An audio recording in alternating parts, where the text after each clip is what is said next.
Hello hi सभी को राम राम राधे राधे। आप सभी को आपके अपने यूट्यूब चैनल जानकी क्लासेस पर सभी का दिल से बहुत बहुत स्वागत है। आई होप कि आप सभी लोग बढ़िया होंगे, मस्त होंगे। सभी को मेरा राम राम राधे राधे। तो चलिए आज के सेशन की शुरुआत करते हैं। आपका PYQ question Hindi pedagogy passage जितने भी क्वेश्चन 2023 के दिसंबर में आए थे उसका चलिए एनालिसिस करते हैं। आई होप कि आप लोगों को क्लास बढ़िया लगे। अगर बढ़िया लगे तो please like share and subscribe करिएगा। जितना बढ़िया कंटेंट आप लोग के लिए प्रोवाइड करा सकती हूँ वो सारा कोशिश की हूँ। तो चलिए आज के सेशन की शुरुआत करते हैं। आपका फर्स्ट क्वेश्चन आपकी स्क्रीन पर है, आपके पैसेज का है। साहसी मनुष्य की पहली पहचान यह है कि वह सदा आगे बढ़ने की सोचता रहता है, बाधाओं से घबराता है, लोगों की सोच की परवाह नहीं करता है, बिल्कुल लापरवाह होता है। तो आपका राइट आंसर हो जाएगा सदा आगे बढ़ने की सोचता रहता है।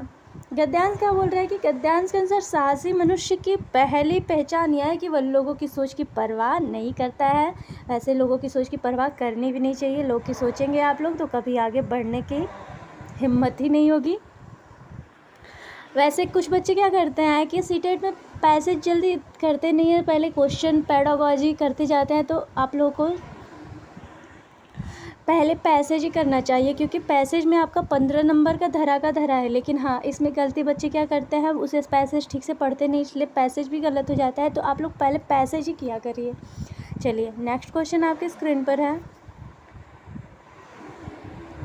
और सीटेट इतना हार्ड भी नहीं है जितना बच्चे सीटेट के नाम पे डर जाते हैं। हाँ, आप लोग कंटिन्यू फोकस करेंगे तो बिल्कुल पहले अटेम्प्ट में ही निकल जाएगा।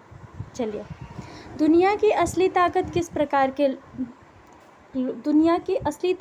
प्रकार के लोग होते हैं? जनमत की उपेक्षा करके जीने वाले लोग, सब लोगों की सलाह मानने वाले लोग, मनुष्यों को महत्व न देने वाले लोग और पड़ोसी की बात सिर झुका कर मानने वाले लोग। तो आपका राइट आंसर हो जाएगा जनमत की उपेक्षा करके जीने वाले लोग। हाँ, आपका क्या गद्यांश है कि गद्यांश के अनुसार दुनिया की असली ताकत जनमत की उपेक्षा करके जीने वाले लोग होते हैं और मनुष्यों को प्रकाश भी उसी आदमी से मिलती है। चलिए नेक्स्ट क्वेश्चन आपकी स्क्रीन पर है। देखिए, आप लोग का पर्यायवाची और विलोम भी आपके एग्जाम में बहुत पूछता है, तो इस पर भी फोकस करिएगा। हाँ, चलिए, निडर शब्द का समानार्थी शब्द बताइए। डरपोक, कायर, साहसी और भयभीत। आपका राइट आंसर हो जाएगा निडर का साहसी। ताकत का विलोमार्थी शब्द क्या है? निर्बलता, अधिकार, शक्ति अथवा क्षमता। तो आपका राइट आंसर हो जाएगा, ताकत का विलोम पूछ रहा है तो निर्बलता हो जाएगा। देखिए, एक क्वेश्चन के साथ आपको 3 विलोम का शब्द है, तो इसे देखते चलिए। देखिए, एक क्या है कि सब लोग को लगता है कि सीटेट बहुत हार्ड है। बिल्कुल हार्ड नहीं है, बच्चे कंटिन्यू फोकस नहीं कर पाते। देखिए, आप लोग को सबसे रामबाण ना आपका PYQ है, और PYQ देने के बाद ना एकदम लगने लगता है कि हाँ पेपर कैसा आएगा। पेडागोजी आप लोग रोज़ मॉक टेस्ट दिया करिए और जितने भी क्वेश्चन आ रहे हैं देखते जाइए। सीटेट फर्स्ट अटेम्प्ट में निकलेगा। चलिए, ताकत शब्द का विलोमार्थी शब्द आपका निर्बलता होगा, अधिकार का अनाधिकार होगा, शक्ति का छीड़ता होगा और क्षमता का अक्षमता होगा। हाँ, चलिए नेक्स्ट क्या है कि बेखौफ का अर्थ क्या है? बेखौफ का अर्थ है भीत, संकित, निर्भय अथवा डरपोक। तो आपका राइट आंसर हो जाएगा निर्भय। अब यहाँ है निर्भय। गद्यांश के अनुसार बेखौफ का अर्थ निर्भय होगा, भीत का डरा हुआ होता है, संकित का शंका युक्त होता है और डरपोक कायर रहता है। चलिए नेक्स्ट क्वेश्चन आपके स्क्रीन पर है। शुद्ध रूप छाटिए, मध्यम अथवा मध्यम, मध्यम अथवा मध्यम। तो आपका राइट आंसर हो जाएगा मध्यम। चलिए नेक्स्ट क्वेश्चन आपके स्क्रीन पर है। प्रखर का अर्थ नहीं है पूछ रहा है। प्रचंड, तीक्ष्ण, कुशाग्र, तो ये तीनों होगा और आपका सहनशील नहीं होगा। हाँ, चलिए, क्या बोल रहा है कि सहनशील प्रखर का अर्थ नहीं है, जबकि प्रचंड, तीक्ष्ण, कुशाग्र शब्द प्रखर के समानार्थी हैं और सहनशील का अर्थ होता है सहने वाला। चलिए, ये आपका पेडागॉजी है। देखिए, आपके लैंग्वेज पे भी बहुत क्वेश्चन बनते हैं। बोली और लहजों के बारे में कौन सा कथन सही है? पूछ रहा है कि बोली वास्तविक भाषा के बोली वास्तविक भाषा संबंध रखती है, जबकि लहजा भाषा कैसी बोली जा रही है उस तरीके से संबंधित है।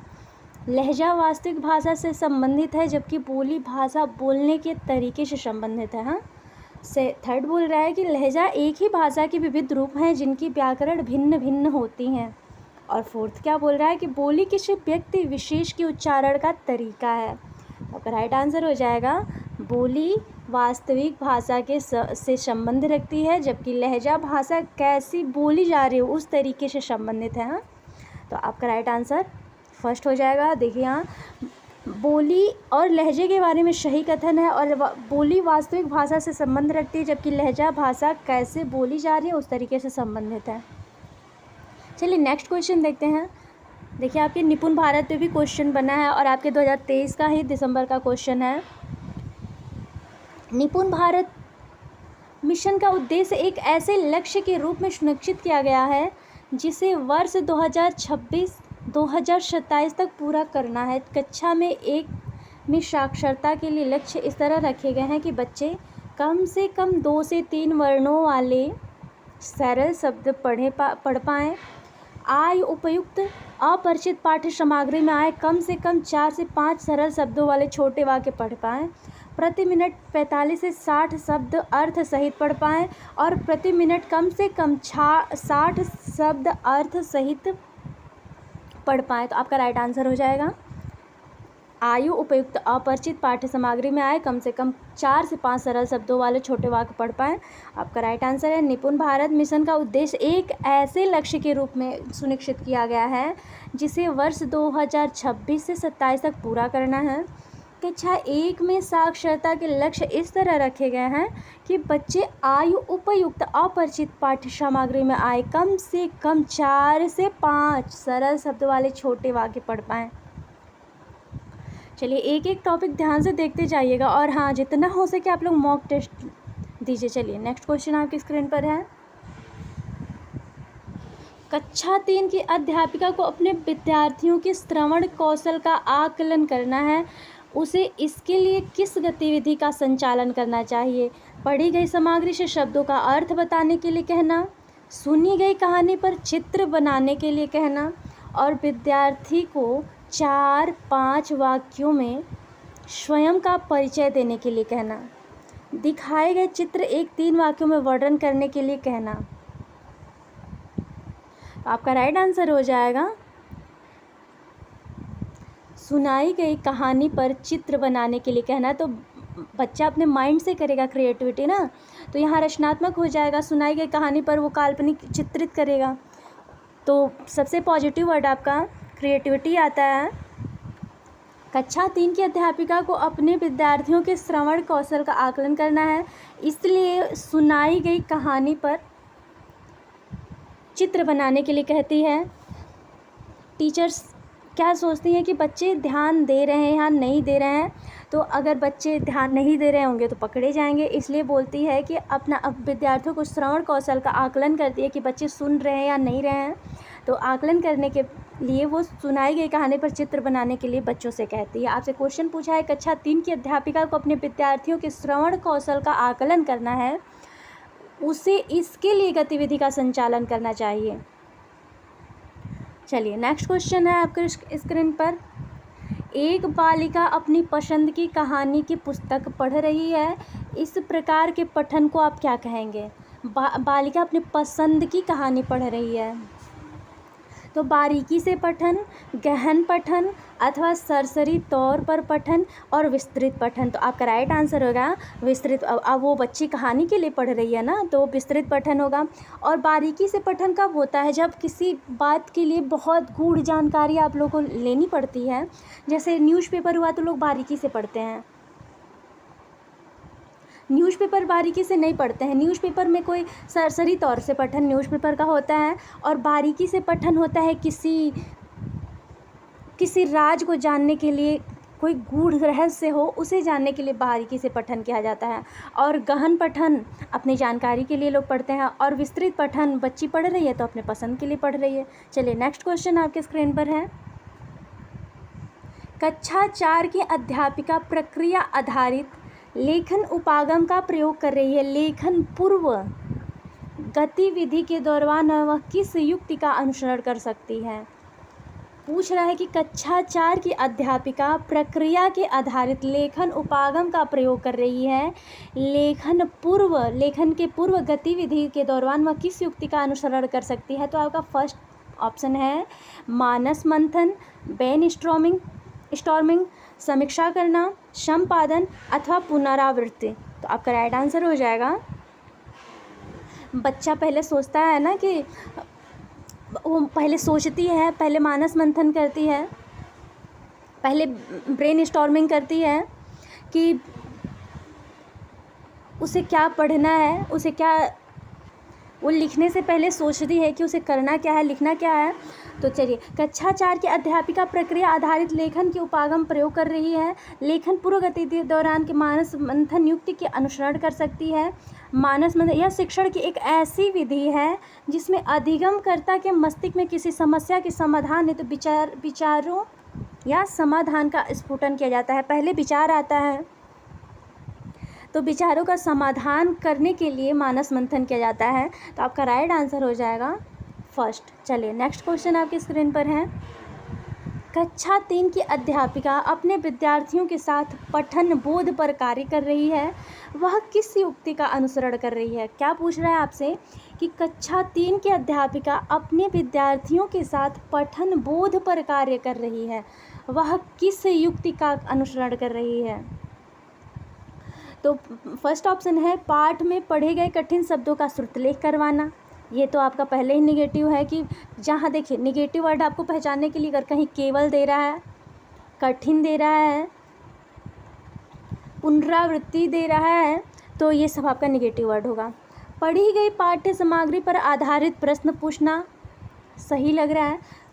पढ़ी गई पाठ्य सामग्री में आए गए कठिन शब्द के अर्थ याद करवाना। देखिए आपका याद करवाना भी आपके लिए जो चाइल्ड सेंटर्ड आपका अभी एजुकेशन है तो उसमें याद करवाना भी आपका निगेटिव आएगा। पाठ्य सामग्री पढ़ने के दौरान सामने आ रहे संज्ञा शब्दों को रेखांकित करने के लिए कहना,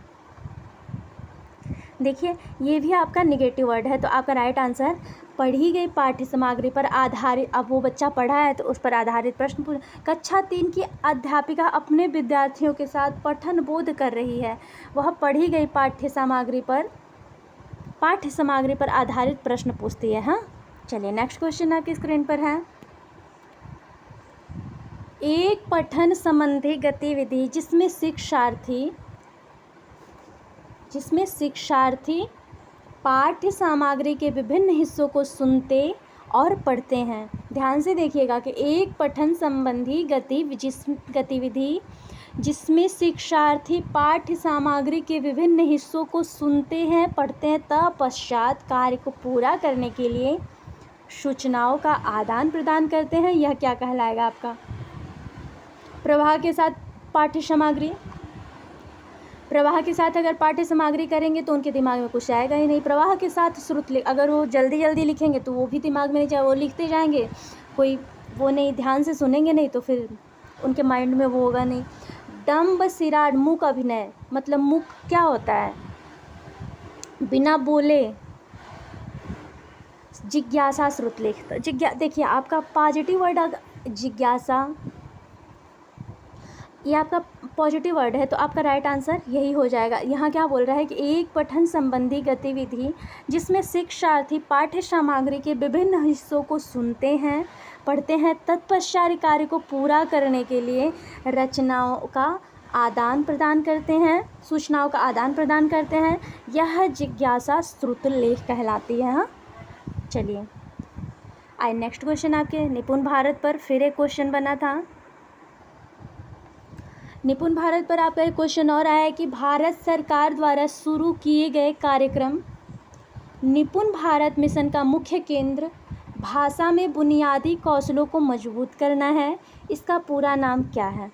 national intervention for proficiency in understanding and numeracy, national initiative for proficiency in reading with understanding and numeracy, national initiative for proficiency and understanding and numeracy, और आपका फोर्थ है national intervention for proficiency in reading with understanding and numeracy. आपका right answer हो जाएगा national initiative for proficiency in reading with understanding and numeracy. Bharat सरकार द्वारा शुरू किए गए कार्यक्रम निपुण भारत मिशन का मुख्य केंद्र भाषा बुनियाद कौशल को मजबूत करना है, इसका पूरा नाम है national initiative for proficiency in reading with understanding and numeracy. चलिए नेक्स्ट क्वेश्चन देखते हैं। हाँ, देखते चलिएगा, एक एक क्वेश्चन, एक एक टॉपिक आपके लिए बहुत ही महत्वपूर्ण है, तो बिल्कुल ध्यान से देखते चलिए, लापरवाही ना बरतिए। आपके पास कहने को 15 दिसंबर बहुत टाइम बहुत कम है। चलिए नेक्स्ट क्वेश्चन आपकी स्क्रीन पर है। एक शिक्षार्थी ने अध्यापक द्वारा दिए गए भाषा कार्य को अपने सहपाठी या वयस्क की मदद से पूरा करना है, वह इस कार्य को बिना मदद के किस सीमा तक कर सकती है और कितना अपने वयस्क या अधिक सक्षम सहपाठी की मदद से कर सकती है? इन दोनों के बीच संभाव्यता को अंतराल बोला जाता है, ब्रैकेट में, को क्या कहा जाएगा? कुछ नए वर्ड हिंदी के भी होते हैं जो बच्चे समझ नहीं पाते हैं। चलिए तो एक एक टॉपिक देखते चलिए, वो समझना कोई वो नहीं है। हाँ, थोड़ा सा आप लोग ध्यान देंगे तो कोई बहुत दिक्कत नहीं आने वाली है। फर्स्ट ऑप्शन है कि भाषा अर्जन उपकरण। आपसे क्वेश्चन क्या पूछा है, देखें कि एक शिक्षार्थी ने अध्यापक द्वारा दिए गए भाषा कार्य को अपने सहपाठी या वयस्क की मदद से पूरा करना है, वह इस कार्य को बिना मदद के किस सीमा तक कर सकती है और कितना अपने वयस्क या अधिक सक्षम सहपाठी की मदद से कर सकती है? इन दोनों के बीच संभाव्यता अंतराल को क्या कहा जाएगा? तो आपका भाषा अर्जन उपकरण फर्स्ट ऑप्शन, सेकंड ऑप्शन आरंभिक साक्षरता, और थर्ड ऑप्शन है सादृश्यीकरण, और फोर्थ ऑप्शन है निकटस्थ विकास का क्षेत्र, और आपका राइट आंसर भी निकटस्थ विकास का क्षेत्र होगा। एक शिक्षार्थी ने अध्यापक द्वारा दिए गए भाषा कार्य को अपने सहपाठी या वयस्क की मदद से पूरा करना है, वह इस कार्य को बिना मदद के किस सीमा तक कर सकती है और कितना अपने वयस्क के अधिक सक्षम सहपाठी की मदद से कर सकती है? इन दोनों के बीच की संभाव्यता अंतराल को निकटस्थ विकास का क्षेत्र कहा जाएगा। चलिए नेक्स्ट क्वेश्चन आपके स्क्रीन पर है। मुद्रित समृद्धि प्रवेश का सृजन भाषा अधिगम में मदद करता है। कक्षा में इस प्रकार का परिवेश सृजित करने के लिए अध्यापक को क्या करना चाहिए?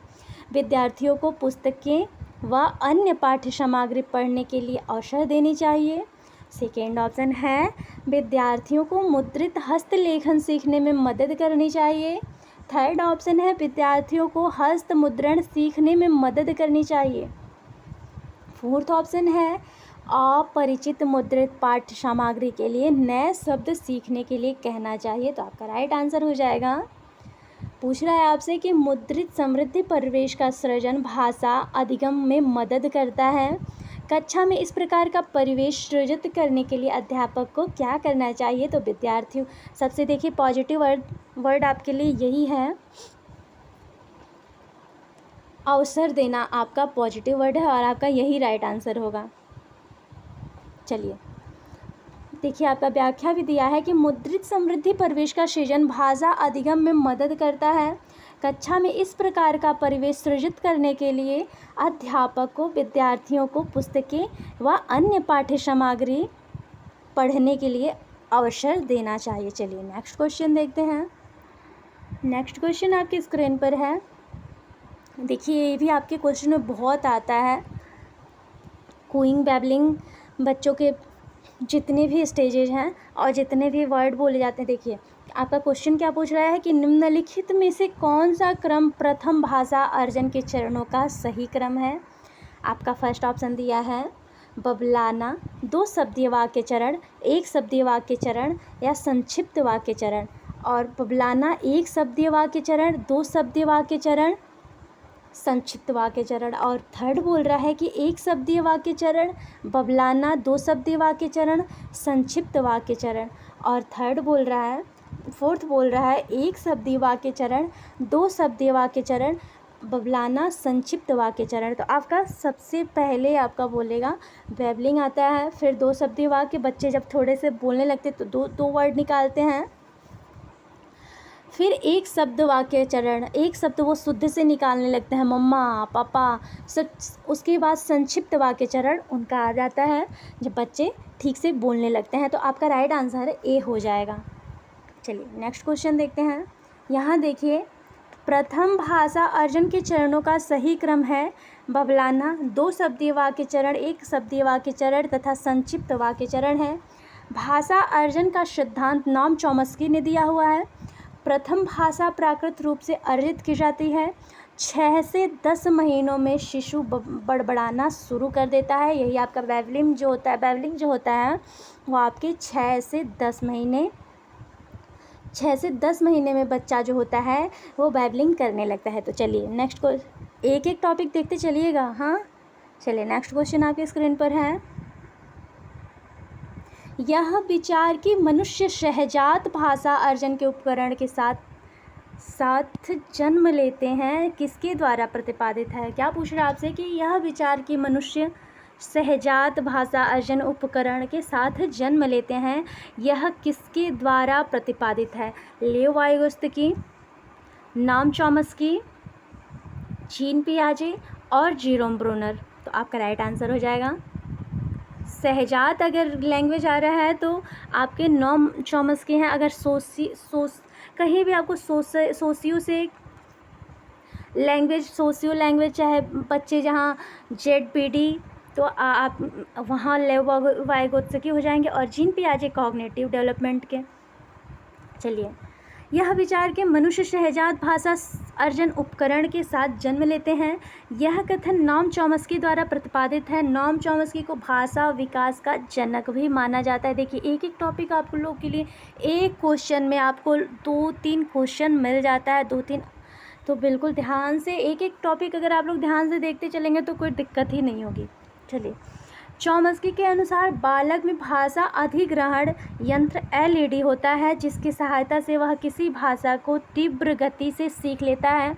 अगर आप लोगों से यही पूछ लेता है कि किसने बोला था कि बच्चों में भाषा अधिग्रहण यंत्र LED होता है, तो आप लोग नॉम चॉम्स्की मार सकते हैं। चलिए, नेक्स्ट क्वेश्चन आपके स्क्रीन पर है।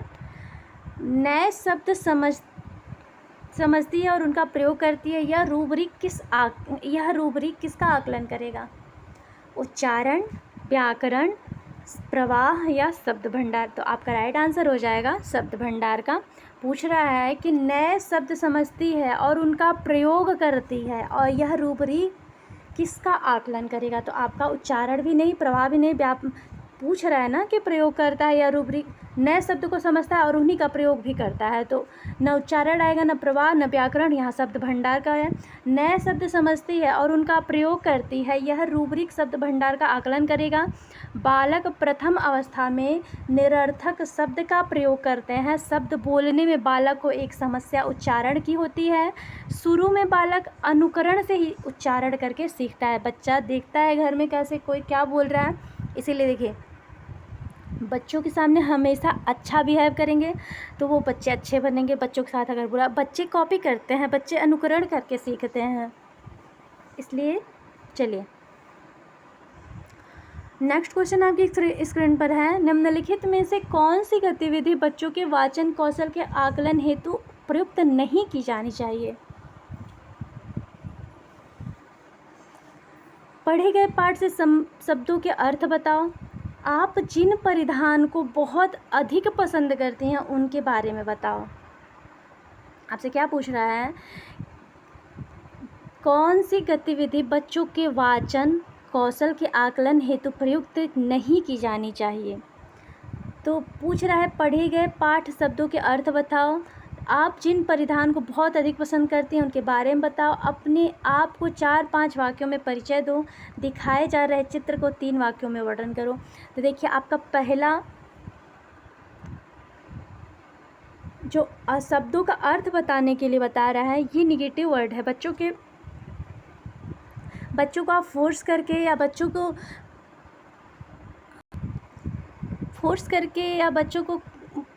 के लिए बहुत कठिन होता है, इसलिए उनको जितना हो सके गतिविधि के अनुसार ही सिखाएं। और गतिविधि आपका पॉजिटिव वर्ड होता है। और पाठ से शब्दों का अर्थ बताओ, यह आपका निगेटिव वर्ड हो गया। बच्चा है ना, आप जिन परिधान को बहुत अधिक पसंद करते हैं उसके तो बच्चे से अगर आप पूछेंगे, एक चीज़ है कि आप बच्चों को आप जिस परिवेश में ढालना चाहते हैं उस परिवेश में आप प्यार से उससे बातें करो, उस परिवेश के बारे में लेके जाओ, घुमाओ। आपके इन्वायरमेंट में यही है कि आप बच्चों को जितना घुमाएंगे, जितना दिखाएंगे, बच्चे वो देख के सीखते हैं, बच्चे कॉपी करके सीखते हैं। बच्चे का सबसे ज़्यादा यही है कि अनुकरण करके इसीलिए बच्चों के सामने कभी बुरा व्यवहार ना ही करें तो सही है, क्योंकि बच्चे अनुकरण से सीखते हैं ना। चलिए, अपने आप को 4-5 वाक्यों में बच्चों से आप बोलो कि अपने आप के बारे में कुछ बताओ, तो बच्चा बताएगा। दिखाए जा रहे चित्र के 3 वाक्यों में बच्चों को कोई चित्र दिखाइए और पूछिए कैसा है क्या नहीं है, तो वो बच्चा बताएगा। और अगर आप ये बोलेंगे कि पढ़े गए पाठ से शब्दों का अर्थ बताओ, तो शब्द का अर्थ बच्चों के लिए बहुत कठिन है, ये वर्ड ही गलत है। चलिए, बच्चों के वाचन कौशल के यही आपका राइट आंसर होगा। ये सारा आपका पॉजिटिव वर्ड है, ये जितना भी है आपका पॉजिटिव वर्ड है, ये आपका निगेटिव। क्योंकि बच्चों से आप कोई बोले कि पाठ से शब्दों का अर्थ बताओ, तो यही वर्ड गलत है। क्योंकि बच्चे हैं ना, बच्चे कितना उनके पास माइंड रहेगा कि वो शब्दों का अर्थ बताएंगे। चलिए, तो बच्चों के वाक्य वाचन कौशल के आकलन हेतु पढ़े गए पाठ से शब्दों के अर्थ बताना उपयुक्त नहीं होता है। बच्चों को किसी पाठ से शब्दों का अर्थ बताना कठिन कौशल होता है, इसलिए उनको पढ़े गए पाठ से शब्द का अर्थ बताओ, ये बात ही गलत है। बच्चे हैं ना, तो बच्चों को कठिन तो लगेगा ना अभी। चलिए,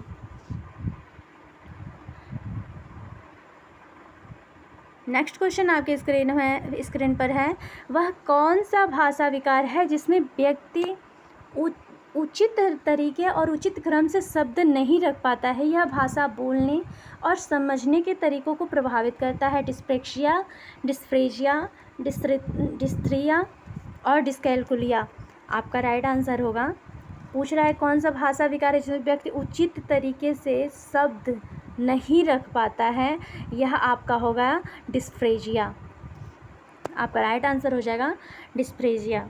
यह भाषा बोलने और समझने के तरीकों को प्रभावित करता है। और डिस्कैलकुलिया ये मैथ से संबंधित विकार है। और डिस्प्रेक्सिया जो है ये शारीरिक संबंधी विकार है।